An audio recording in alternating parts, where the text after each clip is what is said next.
इंशाअल्लाह ताला एक दिन ऐसे होगा जब बंगाल के आधे पॉपुलेशन वो भी उर्दू बोलेंगे और उर्दू शेर शायरी। और हम इस्लाम के लिए भी खामोशी से काम करते हैं और अल्लाह का फजल है कि आप खुद देखे होंगे कि वो यहाँ नहीं आए। एक बहुत पुराने सहाफ़ी हैं मशहूर हिंदुस्तान के चंदर श्रीवास्तव साहब, वो भी इस्लाम कबूल कर लिया।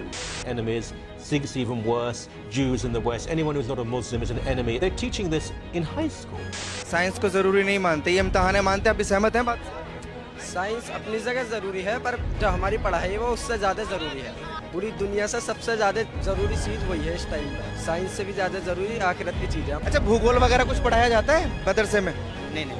वरना एक बात तो बताओ, अनाज मिलता है कि नहीं मिलता? एक महीने में 5 किलो अनाज मिले हैं, बालक है हमारे 10। 2 बच्चों को पढ़ाना मुश्किल हो रहा है, 10 को पढ़ाया लिखाएगा कैसे? बहुत साइकिल पर मार दी कोई। सुनो, मैं कह रहा हूँ, पहले कुरान फिर संविधान, और सुनो पहले कुरान। सुनिए, मैं आपकी इस बात को खंडन करूंगा। मेरे लिए संविधान पर था। चलिए होगा, मेरे लिए नहीं। पहले इस्लाम फिर संविधान। सुन लिया? बात सुनिए, कुरान से बड़ा कुछ नहीं है, संविधान भी नहीं है, कुछ नहीं है। मेरे बहुत सारे फ्रेंड्स थे जो मोहम्मदन थे। मैं ज़्यादा ना मतलब पीर बाबा इन सबको फॉलो करने लग गई थी, क्योंकि मेरे फ्रेंड्स भी सारे मोहम्मदन ही थे ना। अच्छा। तो उन्होंने ना मेरा ब्रेन वॉश भी ऐसे ही करा था कि मूर्ति पूजा गलत है, तुझे पूजा नहीं करनी चाहिए। अगर तेरे भगवान है तो वो दिखते क्यों नहीं है? हमारे तो मतलब। हाँ, तो उनसे बोलना तुम्हारे वाले दिखते हैं। बोले तुम्हारे वाले तो तुमसे रोज बात करते होंगे। कौन धीरेन्द्र शास्त्री जूती की नोक पे रख देता है हमारी वो।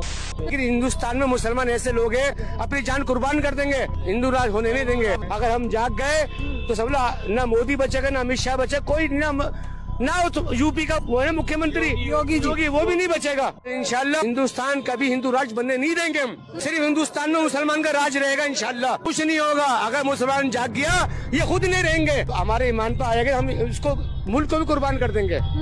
मुसलमान का ऐसा रुतबा है। ला इलाहा इल्लल्लाह मुहम्मदुर रसूलुल्लाह, हम सबको तबाह कर देंगे।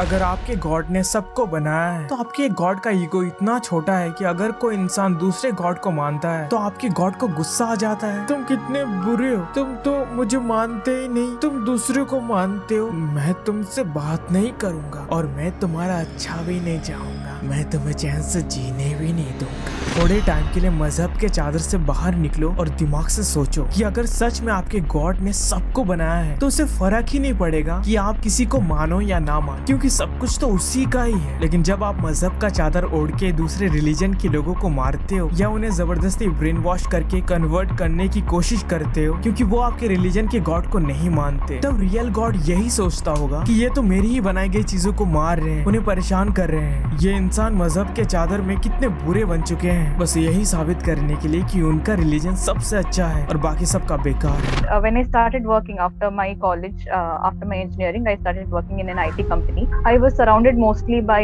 Muslim friends. Their concepts were getting into my mind, and somewhere I felt that they were right, even whether they were right or not. How I started getting more and more inclined towards Islam, and I thought that in order to learn Islam deeper, I should study it, learn Islam formally from a conversion center. But exactly before I could do such a thing or get into a conversion center, my parents intervened and they brought me to Arsha Vidya Samajam, and I was able to come back. I was able to understand that I was wrong and how I was made into believing the fallacies of Islam, and I could understand the magnificence of Sanatana Dharma and come back. एक real God को इंसानों के अच्छे और बुरे कर्म के अनुसार उन्हें तोलना चाहिए, ना कि रटाई गई चीजों से। रट पाओ तो तुम गॉड के बहुत अच्छे, नहीं रट पाओ तो तुम गॉड के बहुत बुरे। ये किस तरह का गॉड है? ये खुश हो जाता है जब दूसरे रिलीजन का टेम्पल तोड़ा जाता है, उससे अच्छा लगता है जब उसके रिलीजन के लोग दूसरे रिलीजन के लोगों को मारते हैं, वो दुखी हो जाता है जब उसके रिलीजन के लोग दूसरे रिलीजन के त्योहारों को मनाते हैं। बहुत सारे इलाकों में ऐसा होता होगा कि जहाँ पर गैर लोग पूजा पाठ वगैरह करते हैं, वहाँ पर मुस्लिम लोगों को दावत दी जाती है,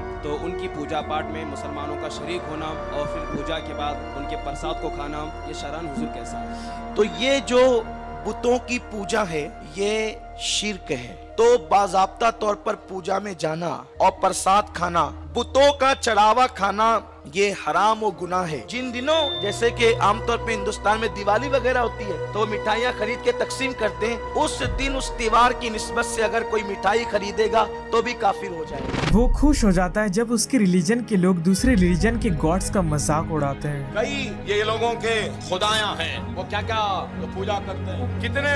राम, लक्ष्मण, दुर्गा, लक्ष्मी, फुला, क्या क्या है कितने भाई। हर 8 दिन में एक नया पैदा हो जाता है। अब तो नए आ गए, गणेश थे, वो थे, बहरहाल अब हनुमान जयंती आ गई, रामनवमी आ गई, लक्ष्मी मालूम थी, ये भाग्य लक्ष्मी आज तक नहीं सुने, ये कौन सी नहीं है भाई। और दुर्गा सुने, ये सुने, बहरहाल मैं क्या बोलूं, कैसे कैसे नामा है। ये मुबारक महफिल में वो मनुष्य नामों को लेके खराब करना नहीं चाहता। उसे अच्छा लगता है जब उसके रिलीजन के लोग अपने रिलीजियस प्रेयर करते हैं, वो भी ऐसी जगह जहाँ पर दूसरों को तकलीफ हो रहा हो, पर उसे फर्क नहीं पड़ता। क्या सच में वो गॉड ही है जो बस ऐसी चीजों से ही इफेक्ट हो जाता है? जब तक आप अपने किसी काम से दूसरों को तकलीफ नहीं देते तब तक किसी को भी कोई फर्क नहीं पड़ता, रियल गॉड को भी नहीं। इसलिए अपना रिलीजन दूसरों पर थोपना बंद करो। तुम बस थोड़े से ही हो यहाँ पर, दुनिया बहुत बड़ी है। तुम्हें सच में लगता है कि किसी के मानने ना मानने से किसी को कोई फर्क पड़ता है? रत्ती भर का भी नहीं पड़ता। डिल्यूजन में जीना बंद करो। अगर कोई रिलीजन दूसरे रिलीजन के खिलाफ नफरत सिखाता है ना, तो उससे घटिया रिलीजन कोई हो ही नहीं सकता, क्योंकि वो अंधेरे पागलपन और डिल्यूजन में जी रहा है और वो चाहता है दूसरे भी ऐसे ही जिए। तो सोचो कितनी छोटी और नीच सोच का रिलीजन है कि वो दूसरे रिलीजन में लोगों को जीते हुए देख ही नहीं सकता। अभी भी समय है, दूसरों को ब्रेन वॉश करके कन्वर्ट कराना बंद कर दो। जिस दिन पकड़े जाओगे बेटा बहुत बुरी तरह पेले जाओगे।